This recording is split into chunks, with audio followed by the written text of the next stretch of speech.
The snow queen story, एक जादुई सफर, part 2। जब काय कई दिनों तक नहीं लौटा तो ग्रेडा बहुत परेशान हो गई। उसने पूरे शहर में उसे ढूंढा, लेकिन कोई पता नहीं चला। फिर एक दिन उसे एक बूढ़े आदमी ने बताया, मैंने एक सफेद कपड़ों वाली महिला को एक लड़के को स्लेज पर ले जाते देखा था। शायद वह नदी में गिर गया हो। ग्रेडा तुरंत नदी के पास भागी। उसने अपने जूते उतारे और पानी में डालते हुए कहा, रिवर, मैं तुम्हें अपने जूते देती हूं, लेकिन मुझे मेरा दोस्त वापस चाहिए। लेकिन हर बार पानी उसके जूते लौटा देता। तब ग्रेडा ने हिम्मत दिखाई।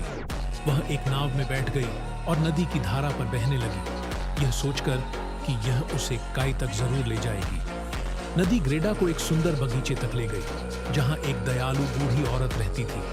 वह बहुत दयालु दिखती थी, लेकिन असल में वह अकेली थी और चाहती थी कि ग्रेडा हमेशा उसके साथ रहे। उसने एक जादुई कंघी से ग्रेडा के बालों को सहलाया और धीरे धीरे काय की यादें ग्रेडा के मन से मिटने लगी। लेकिन एक दिन जब वह बगीचे में थी, एक गुलाब के कांटे से उसकी उंगली कट गई। जैसे ही खून की एक बूंद गिरी, उसे अचानक सब याद आ गया। मुझे काय को ढूंढना है, वह चिल्लाई और वहां से भाग निकली। यात्रा कठिन थी। रास्ते में उसे एक बोलने वाला कौवा मिला, जिसने बताया कि एक राजकुमार नया नया महल में आया है, शायद वही काय हो, मुझे वहां ले चलो।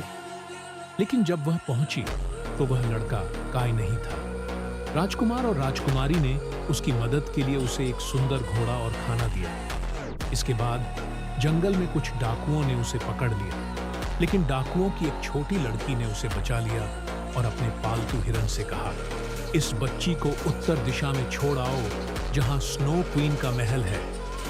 हिरन ने ग्रेडा को अपनी पीठ पर बिठाया और ठंडी बर्फीली हवाओं में दौड़ पड़ा। आखिरकार ग्रेडा स्नो क्वीन के महल पहुंच गई। महल बर्फ से बना था, चमकदार लेकिन बेहद ठंडा। अंदर काय बर्फीले फर्श पर चुपचाप बैठा था। उसकी आंखें जमी हुई थी, दिल पत्थर जैसा ठंडा हो चुका था। काय, ग्रेडा ने पुकारा, लेकिन उसने कोई जवाब नहीं दिया। ग्रेडा की आंखों से आंसू बहने लगे। एक आंसू काय के दिल पर गिरा और मिरर का टूटा टुकड़ा उसके दिल से बाहर निकल गया। काय ने झपक कर आंखें खोली। ग्रेडा! अब उसकी आंखों से भी आंसू बहने लगे और आखिरी मिरर का टुकड़ा भी बाहर आ गया। जैसे ही दोनों दोस्त गले मिले, स्नो क्वीन का महल पिघलने लगा।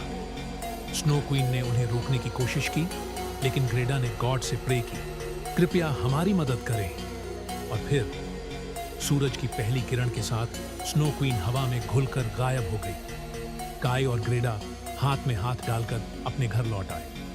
वहां उन्होंने फिर से गुलाब लगाए और हमेशा की तरह हंसने खेलने लगे। उनकी दोस्ती अब और भी मजबूत हो गई थी, और इस तरह प्यार और सच्ची दोस्ती ने बुराई को हरा दिया। अगर आपको कहानी पसंद आई तो हमारे YouTube channel moral stories and fun tales को सब्सक्राइब करें और आने वाली मजेदार कहानियों के लिए बेल आइकन दबाएं।